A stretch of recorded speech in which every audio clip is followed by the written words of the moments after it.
नमस्कार दोस्तों, आज के डिजिटल ज़माने में जब ट्रैवल बुकिंग सिर्फ एक क्लिक पर है, तो इसकी वजह है इक्सिगो, एक ऐसा प्लेटफ़ॉर्म जिसने ट्रैवल एक्सपीरियंस को एक नए रूप में पेश किया। 2007 में आलोक बाजपेयी और रजनीश कुमार ने अपने सफर की शुरुआत की, जब उन्होंने सोचा कि क्यों न ट्रैवल को इतनी आसान बनाया जाए कि हर किसी के लिए एक सुखद और अनुभव हो। इक्सिगो ने अपने इनोवेटिव सॉल्यूशन के जरिए ट्रैवल के लिए सब कुछ एक ही जगह पर उपलब्ध कर दिया। आज यह सिर्फ एक ट्रैवल एग्रीसर नहीं बल्कि एक कंप्लीट ट्रैवल इकोसिस्टम बन चुका है, जहां आप ट्रेन, फ्लाइट, होटल बुकिंग के लिए लोकल एक्सपीरियंस तक सब कुछ सिर्फ एक क्लिक पर कर सकते हैं। लेकिन यह कहानी इतनी सीधी और आसान नहीं थी जितना आपको लग रहा होगा। तो आइए इस कंपनी को और कहानी को डिटेल में समझते हैं। इसमें चैलेंज, स्ट्रेटजी और इनकी सफलता की कहानी शामिल है। इक्सिगो की कहानी शुरू होती है 2007 में, जब आलोक बाजपेयी और रजनीश कुमार ने अपना स्टार्टअप शुरू किया। वैसे तो दोनों का बैकग्राउंड टेक्नोलॉजी और इंजीनियरिंग में था, लेकिन इनके सपने सिर्फ कोडिंग तक सीमित नहीं थे। उन्होंने देखा कि इंडिया में ट्रैवल बुकिंग इतनी कॉम्प्लेक्स और इनोवेटिव थी।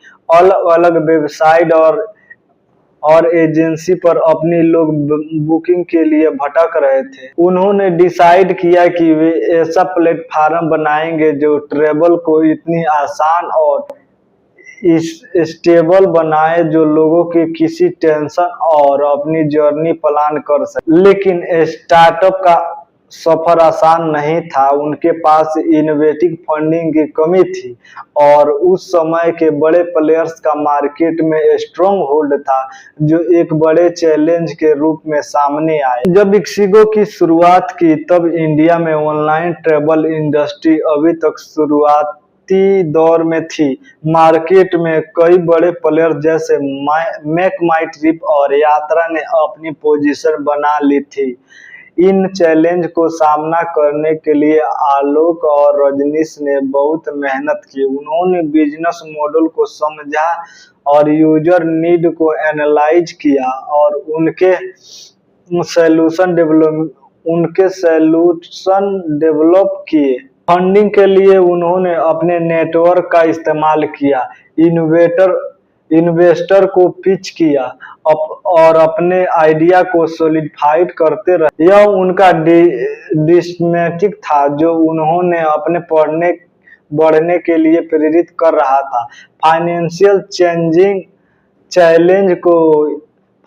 चैलेंज को देखते हुए उन्होंने मिनिमल विजुअल प्रोडक्ट एमवीपी पर फोकस किया, ताकि उनके पास एक वर्किंग प्रॉपर्टी हो जिससे वे मार्केट में एंट्री कर सके।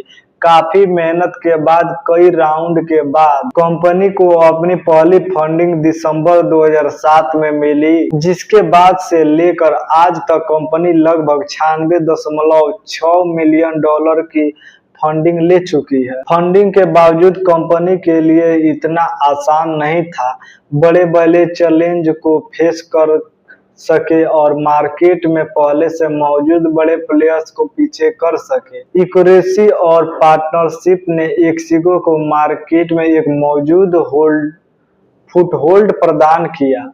उनका फोकस केवल ट्रैवल बुकिंग तक सीमित नहीं था।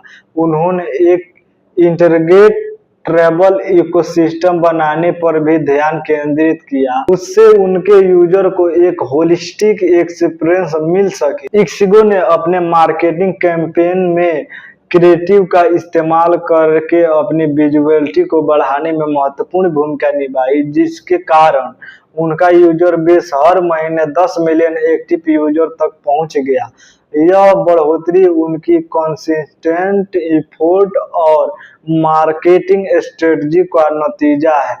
इसके परिणाम स्वरूप आज कंपनी का मार्केट कैप 5.804 करोड़ तक पहुंच चुका है, जो इनकी मेहनत और रणनीति की सफलता को दर्शाता है। और हाल ही में Q2 FY25 के रिजल्ट के मुताबिक ixigo का रेवेन्यू 206.5 करोड़ तक पहुंच गया, जो पिछले साल के 163.9 करोड़ से 26% की ग्रोथ दिखाता है। इसके बाद इनके फाइनेंशियल भी इम्प्रूव है। इनका एडजस्ट EBITDA 21 करोड़ है, जो 326 करोड़ की ग्रोथ दिखाता है और आगे भी चांसेस है कि कंपनी लगातार ऐसी ग्रोथ करती जाए। ixigo की कहानी से हमें यह सीखने को मिलता है कि अगर आपके पास विजन है और आप अपने कस्टमर के लिए वैल्यू क्रिएट करते हैं तो सक्सेस मिलने में देर नहीं लगती। उसका डिडेक्शन और हार्ड वर्क हर एंटरप्रेन्योर के लिए एक प्रेरणा है। इनकी कहानी यह दिखाती है कि कैसे सब कुछ होने पर भी अगर आप अपने सपनों के लिए कोशिश करते हैं तो कोई भी गोल अचीव किया जा सकता है। आलोक और रजनीश ने जितने भी स्ट्रेटजी का सामना किया, उन्होंने कभी गिव अप नहीं किया। उन्होंने हर सेटबैक को एक लर्न एक्सपीरियंस के रूप में लिया। आज ixigo एक ट्रैवल एग्रेसर नहीं बल्कि एक कॉम्प्लेक्स ट्रैवल इकोसिस्टम है, जो यूजर की सफर की हर जरूरत का ध्यान रखता है। अगर आप भी अपने सपनों को पूरा करने के सोच रहे हैं तो आलोक और रजनीश की कहानी को आपको इंस्पायर करेगी। तो दोस्तों, अगर आपको भी कभी ixigo का इस्तेमाल किया है तो कमेंट करके जरूर बताएं और आपको यह स्टार्टअप की कहानी कैसी लगी, इसके बारे में हमें फीडबैक जरूर दें। हम मिलते हैं अगले वीडियो में, तब तक के लिए थैंक्स फॉर वॉचिंग। धन्यवाद।